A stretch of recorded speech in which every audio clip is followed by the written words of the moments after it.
નમસ્કાર, પ્રણામ, સ્વાગત છે તમારું એક નવા વિડીયોમાં। મિત્રો, જો તમને આજનો આ વિડીયો પસંદ આવે તો વિડીયોને લાઈક, શેર અને આપણી ચેનલને સબસ્ક્રાઈબ જરૂર કરજો। તો ચાલો શરૂ કરીએ આજની સ્ટોરી। મારું નામ જય છે। એક દિવસ મારી પત્નીએ મારા પિતા જેવા ભાઈ વિશે એવી વાત કહી જે સાંભળીને મારી સંવેદના ઉડી ગઈ હતી, પરંતુ મને ખાતરી હતી કે મારી પત્ની સત્ય કહી રહી છે, કારણ કે તેની આંખોમાં આંસુ, તેના ચહેરાની ઉદાસી સ્પષ્ટપણે કહેતી હતી કે તેની સાથે જુલ્મ થયો છે। પરંતુ મેં મારી પત્નીને કંઈ કહ્યું નહીં, કારણ કે હું તેની વાત સાંભળીને મૌન થઈ ગયો। એક બાજુ મારો મોટો ભાઈ, બીજી બાજુ મારી પત્ની જે મને સૌથી વધુ પ્રેમ કરતી હતી, અને હું આ બંને સંબંધો વચ્ચે દબાઈ ગયો હતો। તેથી મેં નક્કી કર્યું કે હું જાતે સત્ય શોધીશ। સત્ય શોધવા માટે હું જાતે એક દિવસ વહેલો ઘરે આવી ગયો, અને જેમ મેં ઘરનો દરવાજો ખોલીને જોયું તો મને બહાર કોઈ દેખાઈ રહ્યું ન હતું। તરત જ મારી પત્નીના રૂમમાં ગયો। ત્યાં જતાં જ મેં મારી આંખો સામે જોયું। તે જોઈને જમીન મારા પગ નીચેથી નીકળી ગઈ, કારણ કે મારા ભાઈના હાથમાં મારી પત્ની ખરાબ રીતે રડતી હતી, અને હું હમણાં જ હોસ્પિટલમાંથી ઘરે પાછો આવ્યો હતો। ખરેખર હું હોસ્પિટલમાં વોર્ડ બોય તરીકે કામ કરતો હતો। અમે ગરીબ હતા। ઘરનો બધો ખર્ચ મારા પગારમાંથી ચાલી રહ્યો હતો।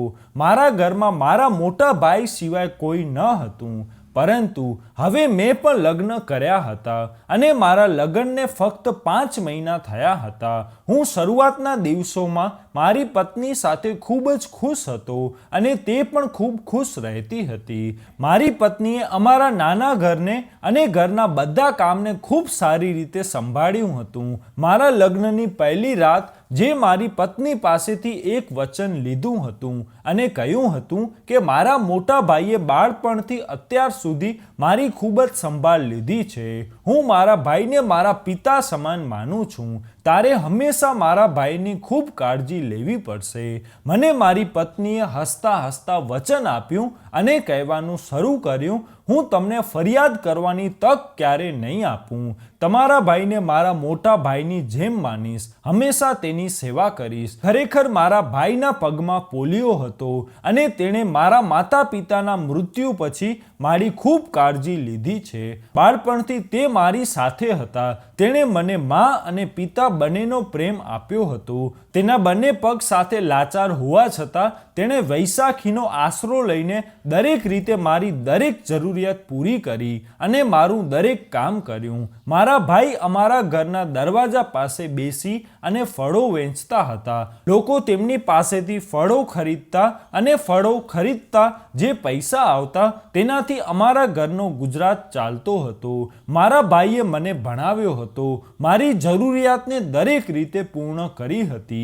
માતા પિતાના મૃત્યુ પામ્યા પછી તેણે મારી સંભાળ મોટી મુશ્કેલીથી લીધી, કારણ કે ભાઈ પોતે લાચાર હતા। મારા ભાઈના આ બલિદાનને હું ક્યારે ભૂલી શકતો નથી। હું મારા ભાઈને મારું બધું માનતો હતો। જ્યારે હું 10 વર્ષનો હતો ત્યારે મારા માતા પિતા મૃત્યુ પામ્યા હતા। ખરેખર મારા ભાઈ બાળપણથી જ આવા હતા। તે તેના પગ પર પણ યોગ્ય રીતે ઊભા રહી શકતા ન હતા, તેથી ભાઈ લોકોના મજાકનું લક્ષ્ય બનવા માંગતા ન હતા। આ જ કારણ હતું કે તે વધારે ક્યાંય જતા ન હતા। મારા માતા પિતાના અમે 2 પુત્રો હતા। મારા ભાઈનું નામ વિજય હતું, અને મારા માતા પિતા વિજયભાઈને ખૂબ પ્રેમ કરતા હતા। તે સમયે હું 10 વર્ષનો હતો, અને હું ટૂંક સમયમાં અભ્યાસ કરવા માટે જતો હતો। તે દિવસે પણ હું શાળાએ જવાનો હતો ત્યારે અચાનક મારી નાનીના ઘરેથી મારી માતાને ફોન આવ્યો। તે લોકો મારા માતા પિતાને તેના ઘરે બોલાવી રહ્યા હતા, કારણ કે મારી નાનીની તબિયત સારી ન હતી। મારી મા અને મારી મોટી 2 માસી પણ હમણાં જ નાનીના ઘરે ગઈ હતી, પરંતુ હું શાળાએ જવા માટે તૈયાર થઈ રહ્યો હતો। મેં પણ માને જીદ કરી કે હું તમારી સાથે નાનીના ઘરે જઈશ, પરંતુ માએ મને ઠપકો આપ્યો અને કહ્યું, ના દીકરા, તારી પરીક્ષા ચાલી રહી છે, અને હું તને મારી સાથે લઈ જઈશ તો તારું આખું વર્ષ બરબાદ થઈ જશે. તે સમયે હું બીજા ધોરણમાં હતો. હું અભ્યાસમાં ખૂબ સારો હતો અને મારા માતા પિતા પણ ઈચ્છતા હતા કે તેમનો પુત્ર ભણી લખીને સક્ષમ બને, તેનો પુત્ર હંમેશા અભ્યાસમાં સારો રહે. અને આ જ કારણ હતું કે મારી મા મારા અભ્યાસ માટે ખૂબ ગંભીર રહેતી હતી. હું રડતો રહ્યો, પરંતુ માએ કહ્યું કે શાળાએ તો જવું જ પડશે, અમે તને અમારી સાથે લઈ જશું નહીં. સવારે 9 વાગે નાનીના ઘરેથી માતા પિતાને બોલાવવા માટે ફોન આવ્યો હતો. અમારે શાળાએ સવારે 8:30 વાગે જવાનું હતું. હું અડધો કલાક રડતો હતો. માએ તેના લાલને આ રીતે રડતો જોઈ શકતી ન હતી, તેથી તેણે મને મનાવ્યો અને કહ્યું કે પુત્ર, જ્યારે અમે ત્યાં બીજી વાર જઈએ ત્યારે તને જરૂર લઈ જશું. હવે જો તારો ભાઈ પણ અમારી સાથે નથી જતો, તારે શાળામાંથી આવ્યા પછી તારા ભાઈની સંભાળ રાખજે. ભાઈએ માથા પર હાથ મૂક્યો અને કહેવાનું શરૂ કર્યું, હા જયું, મા બાપને જવા દે. આપણે બંને અહીં રહીને ટીવી જોઈશું, પછી અમને કોઈ અટકાવશે નહીં. હું આ વિશે ખૂબ ખુશ થયો. ભાઈ ભલે મારા કરતાં 7 વર્ષ મોટા હતા, પરંતુ તે મારી સાથે બેસી અને લાંબા સમય સુધી ટીવીમાં કાર્ટૂન જોતા હતા. જ્યારે ભાઈએ મને ટીવીની લાલચ આપી ત્યારે હું સંમત થઈ ગયો અને પછી પિતા મને શાળા છોડવા આવ્યા હતા. પિતા અને મા મારા શાળામાં ગયા પછી 9 વાગ્યાવાળી બસમાં બનારસ મારા નાના નાનીના ઘરે ગયા હતા. મારા પિતા ત્યાં 2-3 દિવસ માટે ગયા હતા. ભાઈ અને હું ઘરે એકલા હતા, એકબીજાની સંભાળ રાખતા હતા, કારણ કે આ પહેલાં પણ કેટલીક વાર મા અને પિતા અમને બંનેને ઘરે એકલા છોડીને ગયા હતા. તેથી તેને તેના બંને પુત્ર વતી બેફિકરી હતી, કારણ કે ભાઈ મારી સારી સંભાળ રાખતા હતા. પરંતુ આ સમયે તે જાણ ન હતી કે તે અમને બંનેને એકલા ઘરમાં છોડશે, પરંતુ આખા વિશ્વમાં એકલા છોડીને જતા રહેશે. કારણ કે જે બસમાં મારા પિતા બેઠા હતા તે બસનું ખતરનાક અકસ્માત થયું. બસ ખાઈમાં પડી ગઈ અને ખાઈમાં પડ્યા પછી કેટલીક લાશો મળી હતી, જ્યારે કેટલીક લાશો મળી ન હતી. આવા ઘણા લોકો હતા જેઓ બસમાં બેઠા હતા અને અકસ્માત થયા પછી તેઓ પોતાનાથી અલગ થઈ ગયા હતા. જ્યારે ભાઈને આ ખબર પડી ત્યારે ભાઈની રડીને હાલત ખરાબ થઈ ગઈ, પણ હું સમજી શક્યો નહીં કે ભાઈ કેમ રડે છે. ભાઈએ મને જ્યારે કહ્યું કે આપણા માતા પિતા હવે રહ્યા નથી, તો આ સાંભળ્યા પછી મારું પણ નાનું હૃદય રડવા લાગ્યું. અને પછી તે દિવસ પછી મારા ભાઈએ દરેક રીતે મારી સંભાળ લેવાનું શરૂ કર્યું. અમે બંને ભાઈઓ એકબીજાનો સહારો હતા. હું નાનો હતો. ભાઈએ મારા દરેક નાના અને મોટા કામ પૂરા કર્યા હતા. તેના પગ નહોતા, તેમ છતાં તે ઘરના તમામ કામો કરતા અને વૈશાખીની મદદથી ચાલતા હતા. મારા પિતાની અમારા શહેરના બજારમાં ફળની દુકાન હતી, પરંતુ હવે ભાઈ તો બજાર જઈને ફળો વેચી શકતા ન હતા. તેથી તેણે ઘરની સામે એક કાર્ટ મૂકીને ફળો વેચવાનું શરૂ કર્યું હતું.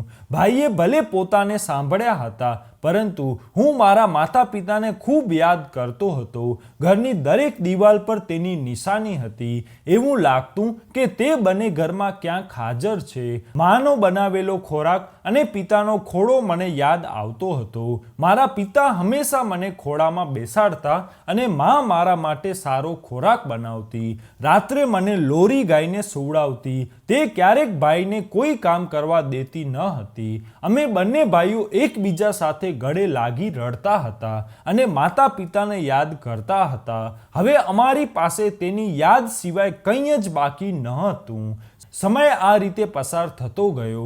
મારું ઇન્ટર પૂરું થયું તો મેં ભાઈને કહ્યું, હવે હું અભ્યાસ નહીં કરું, પણ હવે કોઈ નોકરી મેળવીશ અને હું પણ પૈસા કમાઈશ. ભાઈ કહેતા, ના જયું, તારો ભાઈ આ દુનિયામાં છે, તને કોઈ વસ્તુની ચિંતા કરવાની જરૂર નથી. પરંતુ હું હવે મારા ભાઈને આ રીતે પરેશાન થતા જોઈ શકતો ન હતો. બસ તેને મારી ખૂબ સારી કાળજી અને ઘણા વર્ષો ધ્યાન રાખ્યું. હવે હું મારા પગ પર ઊભો થઈ ગયો હતો, સારી રીતે યુવાન થઈ ગયો ગયો હતો. મેં ભાઈને કહ્યું હતું કે હવે તમારે ફળોની દુકાન રાખવાની કોઈ જરૂર નથી. હું ક્યાંક નોકરી શોધીશ. મેં ઘણી જગ્યાએ નોકરી શોધી. મને ક્યાંક સારી રીતની નોકરી મળી રહી ન હતી. પણ પછી એક હોસ્પિટલમાં મને વોર્ડ બોયની નોકરીની ઓફર મળી. મેં તરત જ નક્કી કર્યું કે હું આ કામ કરવા માંગુ છું. પછી હોસ્પિટલમાં મારી વોર્ડ બોયની નોકરી મળી. જ્યારે મેં ભાઈને આ સારા સમાચાર કહ્યા ત્યારે ભાઈ ખૂબ જ ખુશ થયા હતા. હવે હું 20 વર્ષનો થઈ ગયો હતો. મેં જોયું કે મારા ભાઈ સાથેના બધા છોકરાઓ હતા તે બધાના લગ્ન થઈ ગયા હતા. હું હંમેશા મારા ભાઈને હસરતભરી આંખોથી જોતો હતો કે જો મારા ભાઈ તેના પગથી લાચાર ન હોત તો તેના પણ લગ્ન થઈ જાત. પણ મેં નિર્ણય લીધો હતો કે હું મારા ભાઈના લગ્ન કરાવીને રહીશ. મેં મારા ભાઈને ઘણીવાર કહ્યું હતું કે ભાઈ, હું તમારા લગ્ન કરવા માંગુ છું. પરંતુ ભાઈ કહેતા કે કોણ તેની પુત્રીને મારા જેવા લંગડાને આપશે, અને પછી હું હંમેશા તારી સંભાળ રાખવા માંગુ છું. ભાઈ હસીને કહેતા, જો હું લગ્ન કરીશ તો હું મારી પત્ની પર ધ્યાન આપી દઈશ. મારા ભાઈને કોણ સંભાળશે? ભાઈને કહેતો કે ભાઈ, હવે હું બાળક તો નથી. હું મારી જાતની સંભાળ રાખી શકું છું. ફક્ત તમે લગ્ન કરો. ભાભી આવશે પછી તે પણ મારી સંભાળ રાખશે. આખરે તમે ક્યાં સુધી ઘરનું કામ કરશો, મારી કાળજી લેશો? મને બધું ગમતું નથી. ભાઈ મારી વાત પર સ્મિત કરતા હતા, પરંતુ લગ્ન કરવા માટે તે બિલકુલ તૈયાર ન હતા. હું ઈચ્છતો હતો કે ભાઈ લગ્ન કરે, તેનો પરિવાર પણ આગળ વધે. મારા ભાઈના પગમાં પોલિયો હોય તો શું થયું? ઉપરવાળાએ તેના માટે જીવનસાથી પણ બનાવી હશે. તે વિશ્વમાં ક્યાંક તો હાજર હશે. મેં સંબંધ કરાવવાવાળા ઘણા લોકો સાથે વાત કરી અને કહ્યું મારા ભાઈ માટે કોઈ સારો સંબંધ હોય તો કેવો. પરંતુ દરેક કહેતા કે તારા ભાઈના પગમાં પોલિયો છે, સારી છોકરીની અપેક્ષા રાખતો નહીં. હું વિચારતો હતો કે જેવા મારા ભાઈ છે તેમના મતે જો આવી છોકરી મળી આવે તો તે બંનેની જોડી ખૂબ સારી રહેશે. એક દિવસ મને અમારા પાડોશમાં રહેવાવાળી એક મહિલાએ કહ્યું કે હું તમારા ભાઈ માટે સંબંધ લાવી છું. હું ખુશ થયો કે ચાલો મોડેથી પણ મારા ભાઈ માટે સંબંધ તો આવ્યો. જ્યારે તેણે મને છોકરી વિશે કહ્યું કે છોકરી ખૂબ સારી છે, પરંતુ તેના માતા પિતા દહેજ આપી શકે નહીં. મને આ વાતથી કોઈ સમસ્યા ન હતી. મેં લગ્ન માટે ભાઈને રાજી કર્યા. જોકે ભાઈ લગ્ન માટે માની રહ્યા ન હતા. જ્યારે મેં તેમને કહ્યું કે છોકરી ખૂબ સારી છે, પછી ભાઈની અલ્પા ભાભી સાથે લગ્ન થયા. અલ્પા ભાભી ખૂબ સારી હતી, સુંદર પણ હતી અને ઘરના બધા કામકાજ કરતી હતી. ભાઈના લગ્નને 1 અઠવાડિયું થઈ ગયું હતું. ભાઈ લગ્ન પછી ખૂબ ખુશ હતા. મને કહેવા લાગ્યા, જયુ તું સાચું કહેતો હતો કે પરણિત જીવન ખૂબ સારું હોય છે. હું મારી પત્ની સાથે ખૂબ જ ખુશ છું. અને ભાઈને આ રીતે ખુશ જોઈને મને ખૂબ જ હળવાશ મળતી હતી. મેં જોયું કે મારા ભાઈ તૃષ્ણ આંખોથી પરણિત યુગલો તરફ જોતા હતા. તેના હૃદયમાં જરૂર આ વિચાર આવતો હશે કે જો મને પોલિયો ન હોત તો પછી મારા લગ્ન પણ થાત અને મારો પરિવાર પણ આગળ વધત. હવે હું નિશ્ચિત હતો. શરૂઆતથી જ મેં મારા ભાઈને એકલા બધું કરતા અને મારી સંભાળ રાખતા જોયા હતા. પરંતુ હવે મારા ભાઈની સંભાળ રાખવાવાળી કોઈ આવી ગઈ હતી. અમે ખુશ હતા. ઘરમાં ખુશીનું વાતાવરણ હતું. પરંતુ આ ખુશી ફક્ત થોડા દિવસો માટે જ હતી, કારણ કે અલ્પા ભાભી એક રાત્રે ઘરેથી ભાગી ગઈ. અલ્પા ભાભી ભલે સુંદર હતી, તેમણે ભાઈ સાથે લગ્ન કર્યા હતા, પરંતુ તેના ઘર છોડ્યા પછી અમને ખબર પડી કે અલ્પા ભાભી વિસ્તારના કોઈ છોકરા સાથે અફેરમાં હતી. તેનો પરિવાર તે છોકરા સાથે લગ્ન કરવા માંગતો ન હતો. તેથી તેના પરિવારના સભ્યોએ ટૂંક સમયમાં તેમની પુત્રીના લગ્ન મારા ભાઈ સાથે કરાવ્યા. પણ ભાભીને મારા ભાઈનો સાથ ગમ્યો ન હતો અને તે ભાઈને છોડીને ત્યાંથી ચાલી ગઈ. મારા ભાઈના જીવનમાં ખુશી આવી હતી. હવે તો તે અંદરથી ખૂબ જ તૂટી ગયા હતા. પરંતુ મેં મારા ભાઈને સંભાળ્યા. તેમને સમજાવ્યા હતા કે હું તમારી સાથે છું. હું તમારા માટે કોઈ બીજી છોકરી શોધીશ. પરંતુ ભાઈએ મારી આગળ હાથ જોડીને કહ્યું કે ના જયુ, હવે તું તારા લગ્ન કરજે. મારે લગ્ન નથી કરવા. જો લોકોમાં ઉણપ હોય છે તેઓના જીવનમાં સરળતાથી ખુશી આવતી નથી. મારા ભાઈએ કહ્યું, હવે હું મારા નાના ભાઈના લગ્ન કરવા માંગુ છું. મેં કહ્યું, ભાઈ હું લગ્ન કરીશ નહીં, હું તમને પહેલા ખુશ જોવા માંગુ છું. ભાઈએ મને મૌન રહેવાનું કહ્યું અને કહ્યું, બસ તારે જેટલી મનમાની કરવી હતી તેટલી તે કરી. તે મારા લગ્ન કરાવ્યા. તે જોયું ને કે મારા લગ્નને શું થયું. પરંતુ તારી સાથે આવું કંઈ થશે નહીં. તું સંપૂર્ણપણે ઠીક છે. તને ખૂબ સારી છોકરી મળશે. હું આશા રાખું છું તારી સાથી તને ખૂબ જ ખુશ રાખશે. આ કહેતા ભાઈની આંખોમાં આંસુ આવી ગયા. હું ખૂબ જ ઉદાસ થયો હતો. કેટલાક વર્ષો પછી મારા ભાઈના ચહેરા પર ખુશી આવી હતી. તેને તેના જીવનમાં આરામ મળ્યો હતો. પરંતુ આરામ ફક્ત થોડા દિવસોનો જ હતો અને હવે ભાઈ ઈચ્છતા હતા કે તે મારા લગ્ન કરાવે.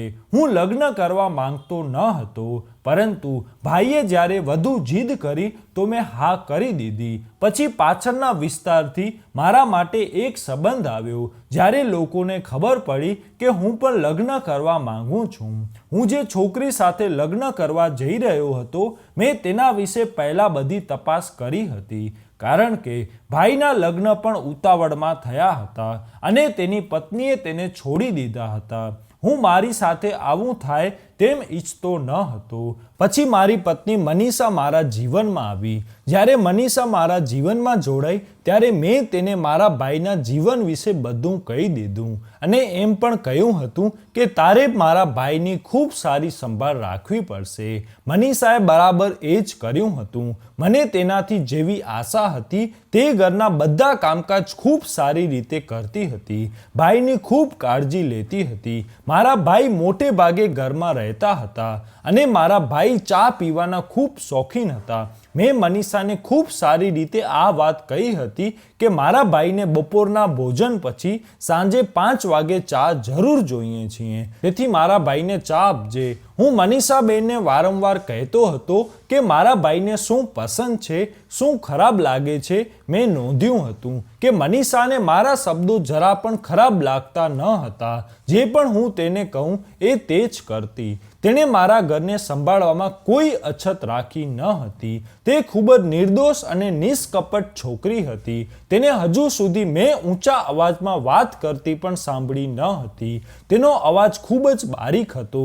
તે હંમેશા મારા શબ્દોને જી કહીને જવાબ આપતી હતી. તેના જેવી નિર્દોષ છોકરીને મારા જીવનમાં સમાવેશ કર્યા પછી હું મારી જાતને ખૂબ જ નસીબદાર માનતો હતો. પણ હવે હું ઘણા દિવસોથી જોતો હતો કે જ્યારે હું હોસ્પિટલમાંથી ઘરે પાછો આવતો ત્યારે મારી પત્ની ખૂબ ડરતી રહેતી અને પછી મારી સાથે સારી રીતે વાત પણ કરતી ન હતી. હું સવારે 7 વાગે હોસ્પિટલ જતો અને રાત્રે ઘરે આવવામાં મને 11 વાગી જતા. કારણ કે જ્યારે હું વધુ કલાકોની નોકરી કરતો હતો ત્યારે મને મહિનામાં ઘણા પૈસા મળતા. તેથી હું મોટે ભાગે હોસ્પિટલમાં સમય પસાર કરવા લાગ્યો હતો અને મને દર અઠવાડિયે એક રજા મળતી હતી જે હું મારા પરિવાર સાથે વિતાવવા લાગ્યો હતો. ધીરે ધીરે મનીષાની આવી વર્તણૂક જોયા પછી મને 1 મહિનો પસાર થઈ ગયો હતો. પરંતુ તે દિવસે જ્યારે હું ઘરમાં પ્રવેશ્યો ત્યારે મેં જોયું મારી પત્ની અંદરના રૂમના દરવાજો બંધ કરેલ હતો. મેં દરવાજો વગાડતા પહેલા મેં મહેસૂસ કર્યું કે અંદરથી તેના રડવાનો અવાજ આવી રહ્યો છે. મેં ધીરેથી અવાજ કર્યો, મનીષા, પણ અંદરથી કોઈ અવાજ આવ્યો નહીં. મેં જોરથી દરવાજાને વગાડવાનું શરૂ કર્યું. મનીષા, દરવાજો કેમ બંધ છે? બધું સારું છે ને? પછી થોડી વાર પસાર થયા પછી મેં કાન રાખી અવાજ સાંભળવાનો પ્રયત્ન કર્યો પણ કંઈ સંભળાઈ રહ્યું ન હતું. મારા મગજમાં વિચિત્ર વિચારો આવવા લાગ્યા. ફરી મેં સાંભળ્યું. મને એવું લાગ્યું કે જેમ કોઈ રડતું હોય અને તેના આંસુ દબાવવાનો પ્રયાસ કરી રહ્યું છે. મેં ગભરાઈને ફરીથી દરવાજો વગાડ્યો. મારી પત્નીને અવાજ આપ્યો, મનીષા. આ વખતે મારા અવાજમાં તેજ હતું. થોડા સમય પછી દરવાજો ધીરે ધીરે ખુલ્યો, પરંતુ મેં જે જોયું મારા મગજમાં પણ નહોતું. મારી પત્નીની આંખો લાલ હતી. તેના ચહેરા પર ડર સ્પષ્ટ રીતે દેખાતો હતો, જેમ કે તે લાંબા સમયથી રડતી હતી. તેની આંખોમાં એવો ડર હતો કે જાણે તે કોઈ ભયંકર સ્વપ્નમાંથી બહાર આવી હોય. તેને જોઈને મારા ધબકારા વધુ તીવ્ર થઈ ગયા. મેં ગભરાઈને કહ્યું, મનીષા, શું થયું? તું કેમ રડે છે? અને તે આ તારી કેવી સ્થિતિ બનાવી છે? તે દરવાજો કેમ બંધ કર્યો હતો? મેં તેના ચહેરા પર કાળજીપૂર્વક જોઈ અને તેની તકલીફથી તેને પૂછ્યું. મેં તેના ખંભા પર હાથ મૂક્યો. તે મારાથી કંઈક કહેવા માંગતી હતી, પરંતુ તેના મોંમાંથી શબ્દો બહાર આવતા ન હતા. ફરીથી મેં કહ્યું, મનીષા, શું થયું છે? તેના હોઠ રૂંછતા હતા અને તેણે રડવાનું શરૂ કર્યું. મારો હાથ પકડી કહેવા લાગી, જય, મને તમારા ભાઈથી ખૂબ જ ડર લાગે છે. તે મારી તરફ ગંદી આંખોથી જોવે છે. આ સાંભળીને મારા શરીરમાં તોફાન આવી ગયું. 1 મિનિટ માટે મારી આંખોમાં અંધકાર આવી ગયો. તે કંઈક એવું કહેતી હતી. મેં કાળજીપૂર્વક મનીષા તરફ જોયું, જે મારું મન સ્વીકારવા માટે તૈયાર ન હતું. મેં કહ્યું, તું કેવી બકવાસ કરે છે? પણ તેના ચહેરા પરનો ડર, તેનું ધ્રુત શરીર અને તેની આંખોના આંસુઓ સ્પષ્ટ કહેતા હતા કે તે ખોટું બોલતી નથી. તેણે કહ્યું, હું તમને ઘણા દિવસોથી આ વાત કહેવા માંગુ છું, પરંતુ તમને કેવી રીતે કહું તે હું સમજી શકી નહીં. ઘણા દિવસોથી હું જોઈ રહી છું કે તમારો ભાઈ મારા પર ગંદી નજર રાખી રહ્યો છે અને વિચિત્ર આંખોથી મને જુએ છે અને મારી નજીક આવવાનો પ્રયત્ન કરે છે.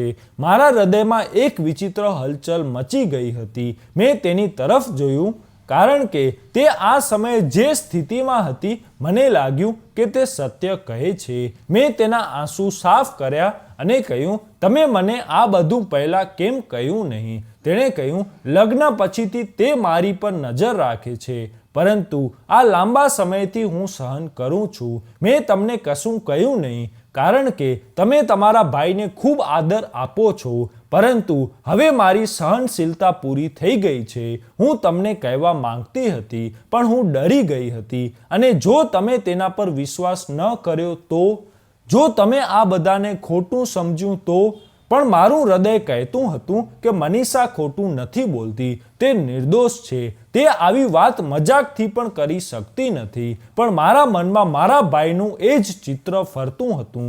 તે વ્યક્તિએ મને બાળપણથી અત્યાર સુધી ઉછેર્યો હતો, જે હંમેશા એક સારો અને પ્રામાણિક વ્યક્તિ હતો, જેણે ક્યારેય સ્ત્રી તરફ જોયું ન હતું. તો તે મારી પત્ની સાથે આવું કેવી રીતે કરી શકે? મેં મારી પત્નીનો હાથ પકડ્યો અને કહ્યું, તારે એકલા કંઈ પણ સહન કરવાની જરૂર નથી. હું આ વસ્તુ હલ કરીશ. મારે વાસ્તવિકતા જાણવી પડશે. આ બધું મારા મનમાં વિચારી રહ્યો હતો, પરંતુ મારી પત્ની મારી છાતીએ લાગી રડતી હતી. હું વિચારતો હતો કે જો મારી પત્ની ખોટી છે, તો મારે મારી પત્નીને ખોટા આક્ષેપો માટે કેવી રીતે સજા કરવી, અને જો તે સત્ય કહેતી હોય તો હું મારા ભાઈને કેવી રીતે સજા આપીશ? હું કંઈ પણ સમજી શકતો ન હતો.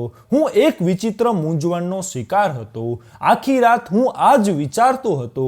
હું જાગતો હતો અને મારી પત્ની મારી બાજુમાં સૂઈ રહી હતી. મેં જોયું, મારી પત્ની નિશ્ચિંત રીતે શાંતિથી સૂઈ રહી હતી. જ્યારે મારા પલંગ પરથી ઊભો થયો, ભાઈના રૂમમાં ગયો, ત્યારે ભાઈ પણ તેના પલંગ પર આવી જ સ્થિતિમાં સૂઈ રહ્યા હતા. પણ જો કોઈ આ ઘરમાં બેચેન હતું તો તે હું જ હતો, જે તેની પત્ની અને ભાઈ વચ્ચે વિચિત્ર મૂંઝવણનો ભોગ બન્યો હતો. એ જ રીતે બીજો દિવસ થયો. જ્યારે હું હોસ્પિટલમાં ગયો, ત્યારે ત્યાં પણ હું ખૂબ જ અસ્વસ્થ સ્થિતિમાં બેઠો હતો. જ્યારે મારી સાથે કામ કરનાર વોર્ડ બોયે મારી સમસ્યા વિશે પૂછ્યું, જે મારો મિત્ર પણ હતો, મેં તેને મારી મુશ્કેલી વિશે કહ્યું અને તે પણ મને સાંભળીને ખૂબ જ આશ્ચર્યચકિત થઈ ગયો. એમ કહેવાનું શરૂ કર્યું કે મને તમારા ભાઈ પાસેથી આવી અપેક્ષા ન હતી. મનનને સાંભળીને હું તેની સામે શરમ અનુભવવા લાગ્યો, કારણ કે તે મને સાંભળ્યા પછી મારા ભાઈને દોષી ઠેરવતો હતો. મેં મારા મિત્રને કહ્યું, મારી પત્નીની નિર્દોષતા જોઈને મને લાગે છે કે મારો ભાઈ ખોટો છે, પણ જ્યારે હું મારા ભાઈને જોઉં છું અને તેમના વિશે વિચારું છું, તો મને લાગે છે કે મારી પત્નીને થોડીક ગેરસમજ થઈ છે. હવે જો હું કરું તો શું કરું? હું કંઈ પણ સમજી શકતો નથી. હું તે સમયે મારા રૂમમાં બેઠો, કે જ્યારે તમે કાલે હોસ્પિટલમાં આવો ત્યારે અડધા દિવસની રજા લો અને તમારા ઘરે શાંતિથી જુઓ અને પછી તમારી પત્ની સાથે તમારો ભાઈ કેવું વર્તન કરે છે. મેં તેને કહ્યું, હું આવતીકાલે પણ આ જ કરીશ. હું આવતીકાલે ઘરે આવીશ અને મારા ઘરે મારી પાછળ શું થાય છે તે જોઈશ. પછી દૂધનું દૂધ અને પાણીનું પાણી થઈ જશે. આ કહીને મેં ફોન બંધ કરી દીધો અને મને કંઈક આરામદાયક લાગ્યું. હું વિચારતો હતો કે હવે આવતીકાલે બધું સત્ય મારી આંખો સામે આવશે.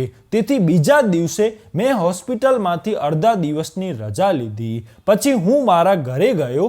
પરંતુ જ્યારે હું ઘરની અંદર પ્રવેશ્યો ત્યારે મેં ઘરમાં કોઈને જોયા નહીં. પણ હું ધીમે ધીમે મારા ઓરડા તરફ ગયો.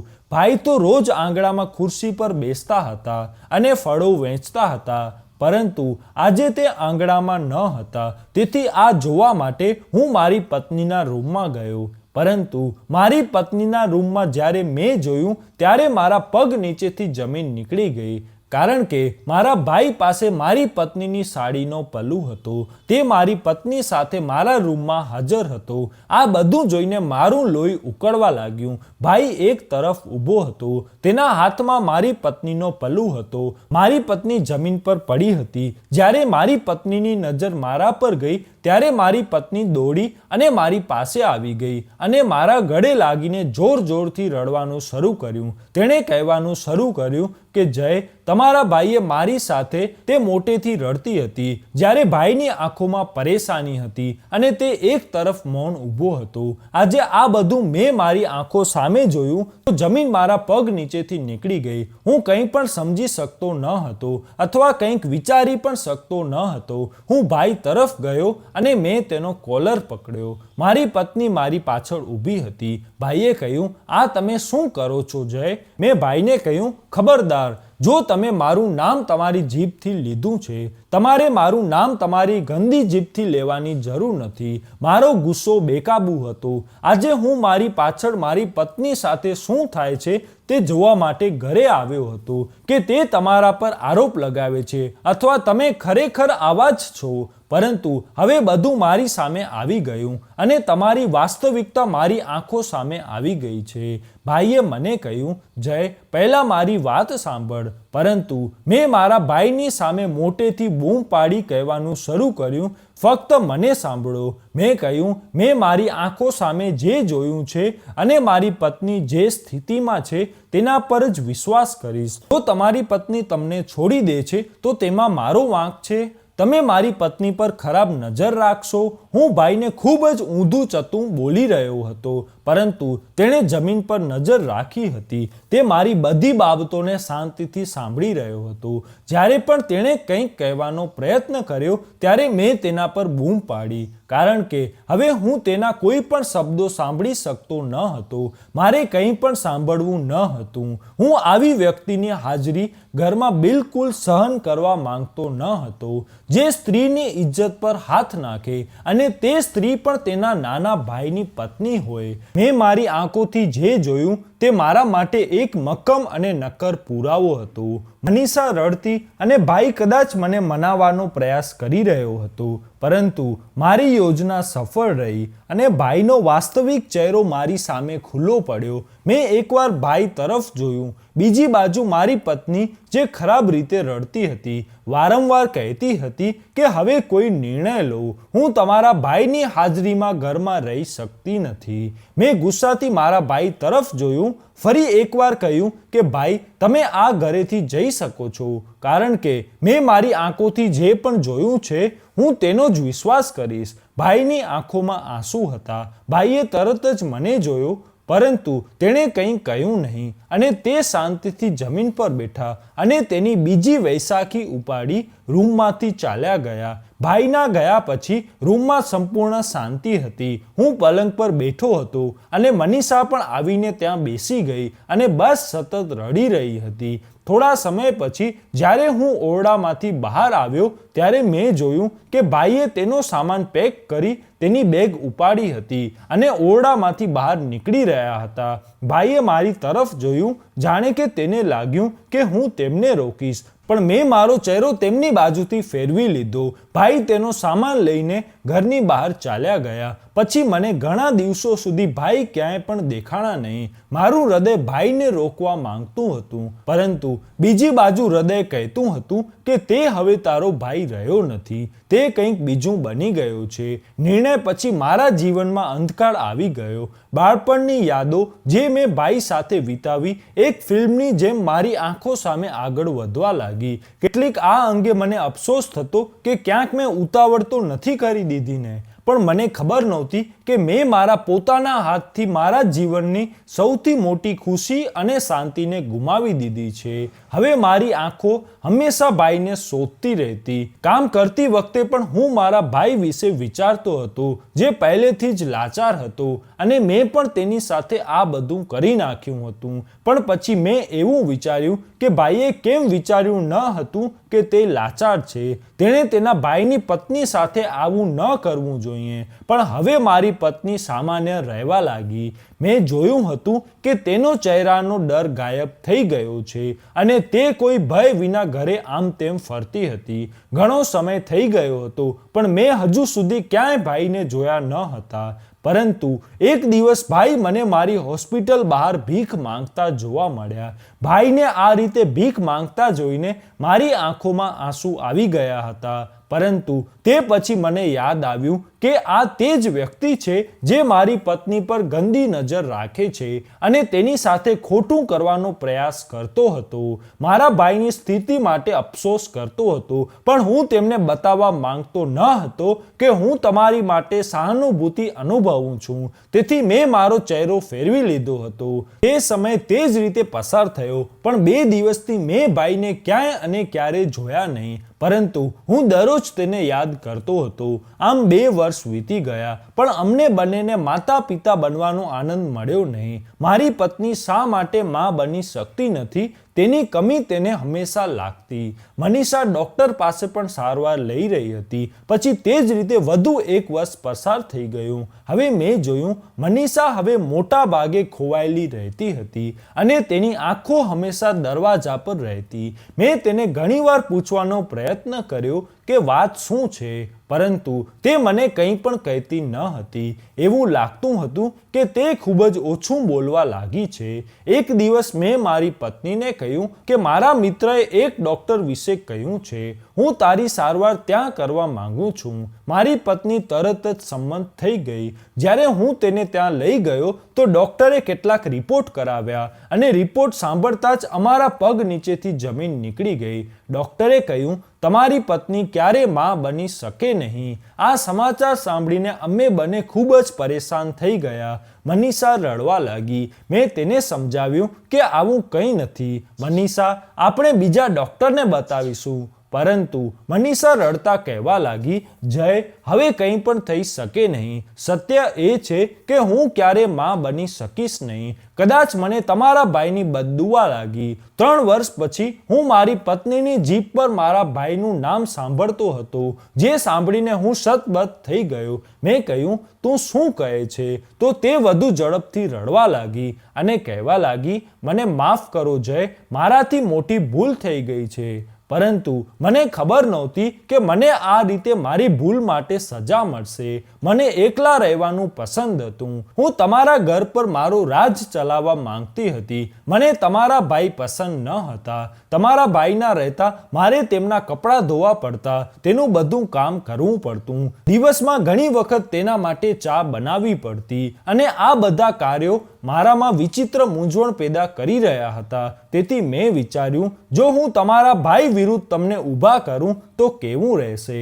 પરંતુ આ બધું મારા માટે એટલું સરળ ન હતું. તેથી મેં પરેશાન રહેવાનું શરૂ કર્યું.